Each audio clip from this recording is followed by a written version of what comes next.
Are mids really mid? This week on Fire Footwear.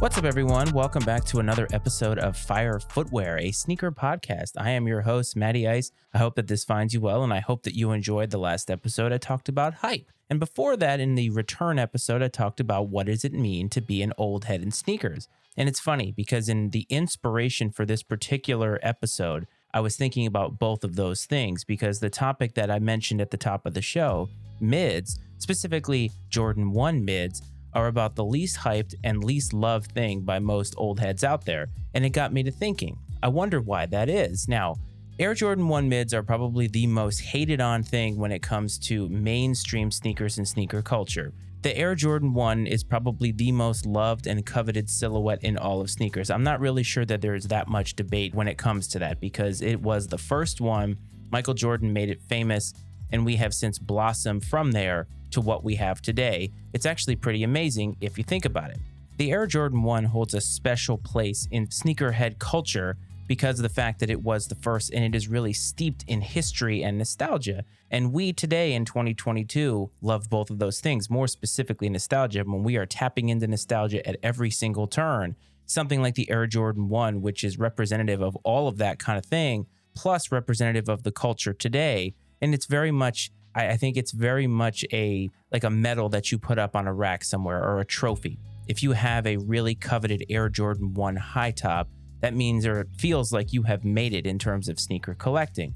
And what has happened since 2001 when the first Air Jordan 1 mid was released, and more specifically probably in the last 4 to 5 years, is that the Air Jordan 1 mid has gotten a lot of love from Nike specifically and Jordan brand, yet it hasn't gotten that same kind of love in the culture. It's not as if people are out there wearing hyped mids all the time. As a matter of fact, when you think about mids, most of the time you think of them as trash because most people see them and talk about them as if they are trash. If you look at the legit market and you look at the rep market, the rep market is not making a lot of mids, but Nike is making a ton of mids. And I'm not even talking about like a couple per year. I am talking about hundreds of colorways of the Air Jordan 1 mid, different materials, different inspirations, you name it. They continue to come out with them. And what's interesting is that most of the culture don't find them that appealing. I don't really see that many mids out in the wild. Then again, I don't really see that many hype sneakers out in the wild in general. But really, I think the idea of bringing the mid to the forefront, at least from Nike and Jordan brand's perspective, was to give people complaining, I guess like myself to an extent, the ability to get something that is an Air Jordan 1 while not necessarily being or actually being the Air Jordan 1 high, which is really what everybody likes. Obviously, there's Air Jordan 1 low tops, which are OG, which have a history and a nostalgia to them. But I'm talking about this is sort of an in-between because the Air Jordan 1 mid to me looks more like an Air Jordan 1 high than it does an Air Jordan 1 low. So I'm using that particular comparison for that reason. Now, you can go and look up the Air Jordan 1 mid and you can find tons and tons of colorways, like I said. And what you are finding now in the way that the sneaker market has evolved over the last couple of years, specifically since the pandemic, to the point that it is nearly impossible to get just about any sneaker, the Air Jordan 1 mid now has become something that is coveted, at least in the resale market, because what we're seeing is that the resale prices are nowhere near what they are for other coveted silhouettes and other coveted colorways of the Air Jordan 1. But we're seeing them kind of hovering around retail, and retail is a little bit more affordable. We have seen the price of the Air Jordan 1 continue to rise. It's now, I think, $170, in some cases $200 for the Air Jordan 1. I mean, that's a lot of money. Even in today's world where inflation continues to make things rise and rise, that kind of price for something like a sneaker is really more than a lot of sneakerheads can afford at the kind of volume that they seem to come out with these particular colorways. So the Air Jordan 1 mid presented itself as an affordable option where you could get something that looked exactly like an Air Jordan 1, except you were maybe missing about an inch on the collar.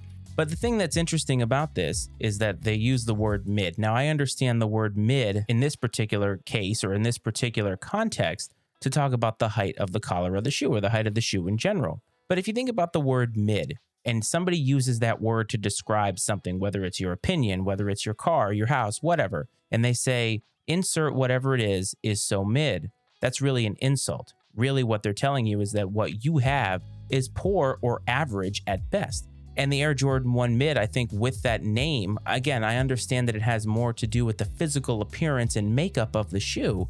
But when you're telling your major customers that this is the Air Jordan 1 Mid, there's probably a lot of jokes around there about the fact that Air Jordan 1 Mids are seen as mid, I think, by the culture. The other thing that I think Jordan Brand and Nike do not do in terms of doing a service to the Air Jordan 1 Mid is, I think, because it is so affordable, they're not putting the kind of craftsmanship and materials into the shoe. Now, I myself have had a couple of pairs of Jordan 1 Mids, and it was really early on in my sneaker journey because I didn't really know a whole lot. I was looking for what I could find, and I remember finding a black and red Air Jordan 1. I didn't actually know what mids were. I didn't know that there were different distinctions in terms of heights of collars and all that stuff. I was really getting back into the sneaker game, and I had a lot to learn and really a lot of history to learn and accept. And so I bought a pair of them. I was really excited that I could find a pair of Air Jordan 1s. And at the time, I didn't realize just how coveted they were even back in 2018. Obviously, you fast forward now and they're super coveted to the point that it's almost impossible to get them.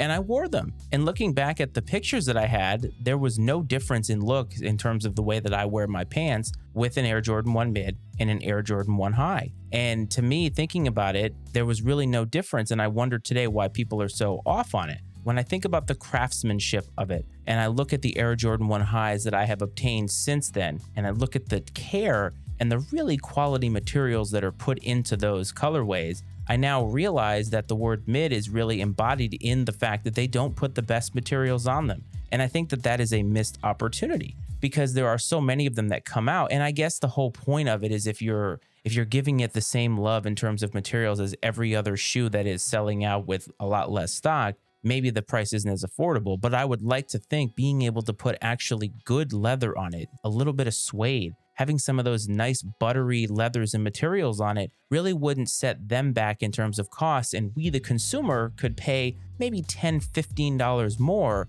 and still get an affordable, great looking shoe. And I do wonder if maybe that is what's holding this back. Now, ironically enough, about a year ago, I just saw this, I think it was on either Twitter or Instagram, one of those two.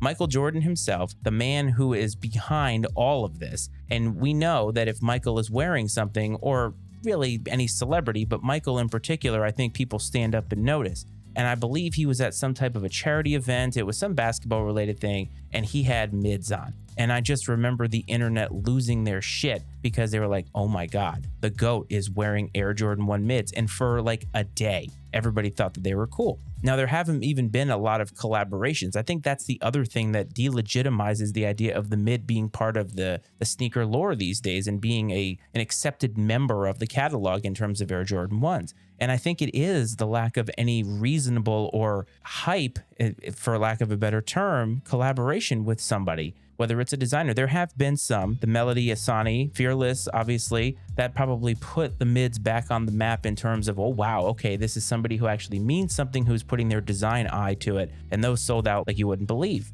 And actually, if you go on StockX now, you can get a lot of mids. There are a lot of mids out there to be had, and people are buying them. And I think Nike and Jordan Brand seem to look at the Air Jordan 1 mid a little bit differently than us sneakerheads do. Us sneakerheads are looking at it from an emotional standpoint and obviously from a money-making standpoint. I mean, of course, we want to flip sneakers these days and make a profit in any way that we can. And I totally get that. I talk about that a lot. And again, this is not a judgment of that in any way. But I think a lot of people, when they are into sneakers, especially if they are an old head or they appreciate the history behind a shoe and they've taken the time to learn about it. Like for me, I'm not an old head, but at 40 years old, I know that I was alive when a lot of these things were taking place. So I have taken the time to go back and learn the history, to understand how all of these silhouettes evolved, the colorways that mean something. So when they retro a Jordan, what does it mean to the culture today and the old heads today when they retro, say, the military fours or something like that? It meant a lot to me to go back and understand it and not just be caught up in what I'm seeing today. And I think that's part of why I find myself somewhat disconnected from the culture, because I don't find myself in need of getting every single sneaker because there's just so many of them and it's saturated. And to me, it needs to feel sacred. The ones that I have to feel special. And if I have colors of every single one, then it doesn't feel special anymore. And I think that's another thing that happened to the Air Jordan 1 mid is the accessibility, and making so many of them probably made them feel less special. I said that about the Yeezy 350, especially the V2s. they've come out with so many colors and so many similar colors. And again, Kanye was striving to get every single person access to Yeezys, and that's great. But sneakers are supposed to be exclusive. There is an exclusivity to sneakers in a way that I think is part of the allure. So if you have the Beluga 350s, that feels special because not a lot of people have those.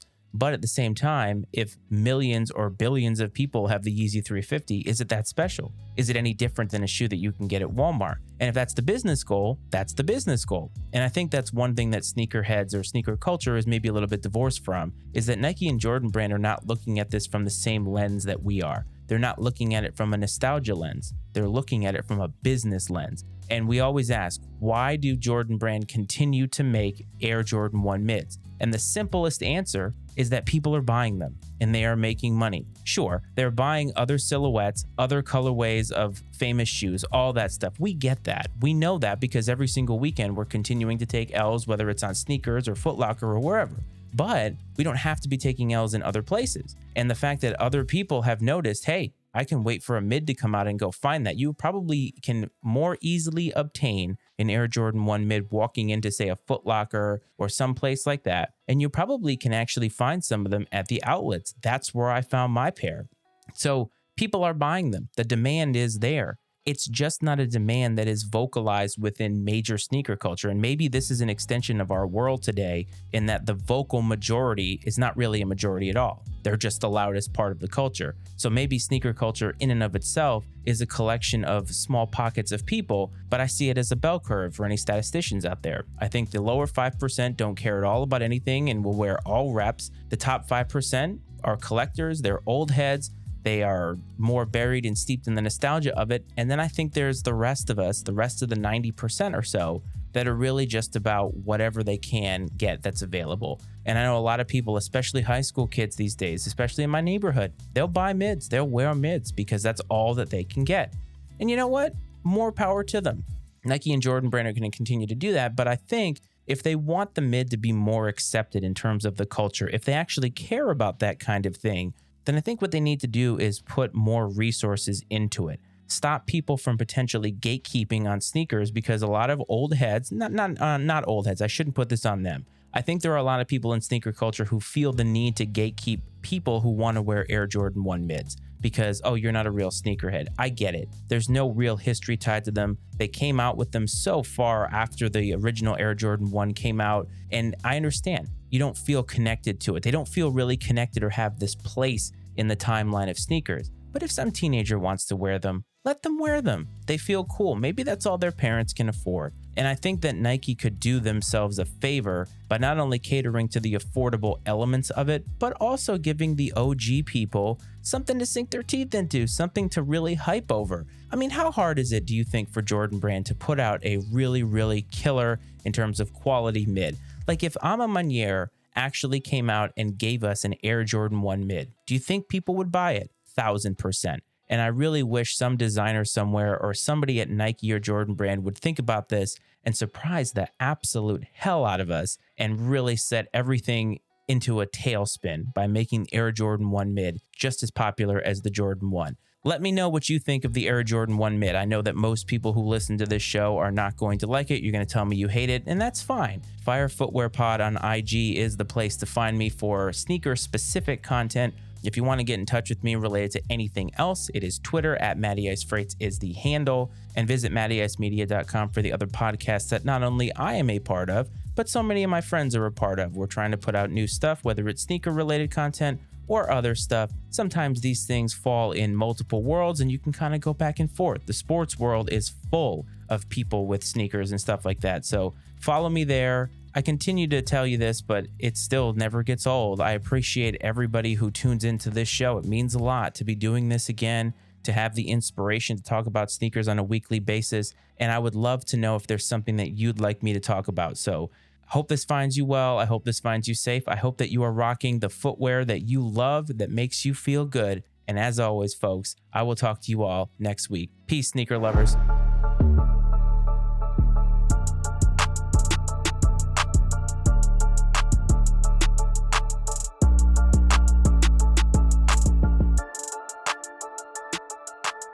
The opinions and viewpoints expressed on Fire Footwear are those of Matt Frates and his guest, and not necessarily those of the Matty Ice Media Network. Fire Footwear is exclusively owned by Matt Frates and is brought to you by the Matty Ice Media Network.